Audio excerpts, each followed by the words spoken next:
Okay guys, so once again I'm going to try to imitate Messi's dribble. The one where he kind of touches the ground with his left foot before he makes the feint. So let's just play the clip here. And here's me doing it. Alright, let's reverse this a bit. Okay, so first let's have a look at the spot where we both touch the ball. This is the last touch before we do the feint. So you can kind of clearly see my left foot is slanted outwards. Messi's is more inwards. Same with the other dribble. For some reason, he does do that. So I guess for this ball, ideally maybe it should be out there, and I should be turning onto it. You can also see, his right leg. It's inwards to outwards. Mine, in this case, it's more straight, maybe slightly inwards to outwards. So, for whatever reason, like I mentioned, especially with the other dribble, his right leg is going this way. So, that's something I can experiment with now that as I'm trying to fine tune my technique. Okay, so let's play the clip a bit more.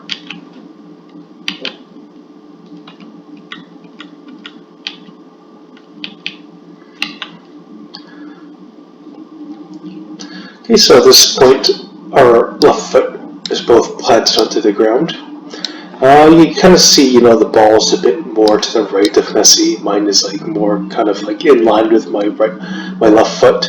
So I should try to experiment with, try to make sure the ball's out over there. So at this point of the dribble, you can see our right leg is extended out like this. You can kind of see Messi's left foot is, already curved and off the ground. You can't see, but mine's slightly off the ground, but it's not as curved. So, maybe that might have to do with, the earlier setup and, having the ball more to the side of me and maybe, spring with my right leg outwards to inwards initially. That's something, I could fine tune even more and consider. And another thing is, you see my right leg my right arm is kind of extended to the side. Messi's, is more or less to the side, so kind of, I get the kind of sense I'm, in this case, extending my right leg more than he is. Just something to experiment with. So, if you were to, reverse the clip a bit, he doesn't really, try to over leverage his arm to twist. His hips do twist a bit, but it doesn't seem he's making a huge effort to move his arms, especially from the other dribble. If you've seen my other videos. Okay, so at this point, our right foot is planted onto the ground, and then you can see, Messi's left leg is curved, maybe around 70 degrees. Mine is curved also. Similar body position, so that's okay. Again, I already pointed out, my right arm, it's extended out. Messi's is more to the side, so again, maybe I'm overextending. And, more or less, the ball to foot is about the same distance. You don't want it too far, so you can quickly change directions. But one thing I want to notice is, so I mentioned, Messi, as soon as he makes the feint, he's instantly turning this way. So it's that split second of time, so you can change directions. Now I want to make an anecdote about, I think the best dribbler, one-on-one dribbler I've ever played with. 90% of the style was just pace. This guy was probably 70% body fat. He was fit. He was lean.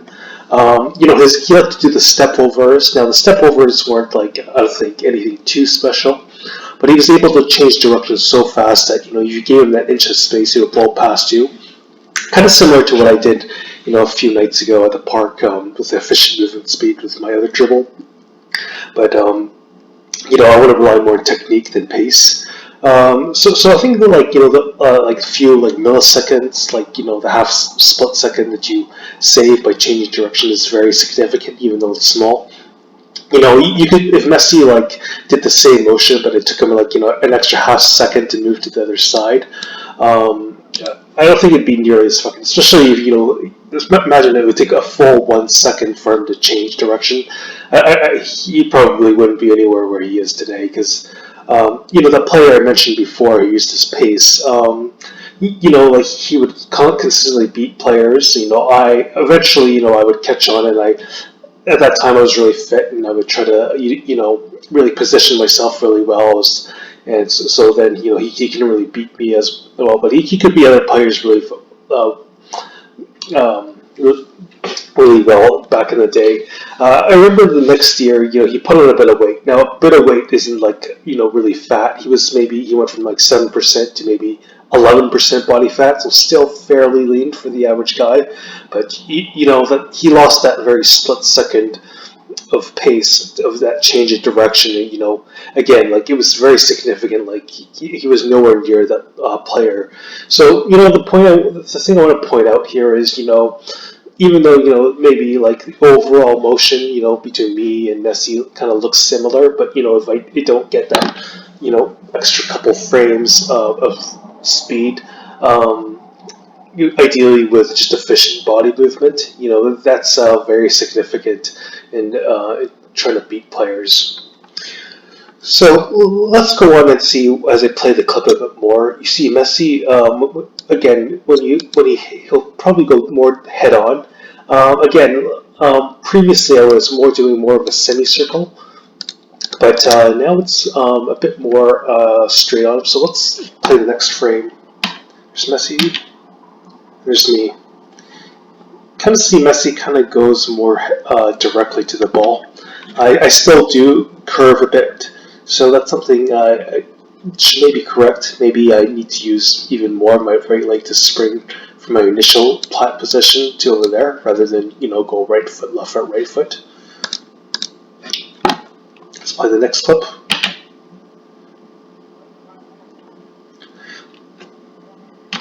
There, and Messi touches the ball, and then I touch the ball, and so it's at least one, maybe two frames slower than Messi's.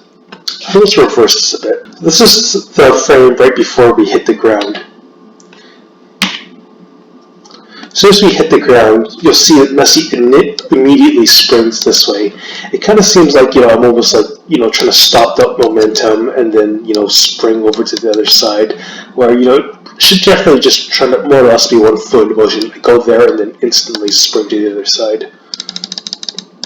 So, see, look at the top here. Messi's leg instantly goes towards it, and you kind of see his right leg kind of almost springing over to the side. Now, see how I do it. Goes in. Now, before I spring, like, I have to, like, see my knees turned over there. I'm, like, stopping that momentum before, I finally go to the side. So, again, it's another thing I should watch out for.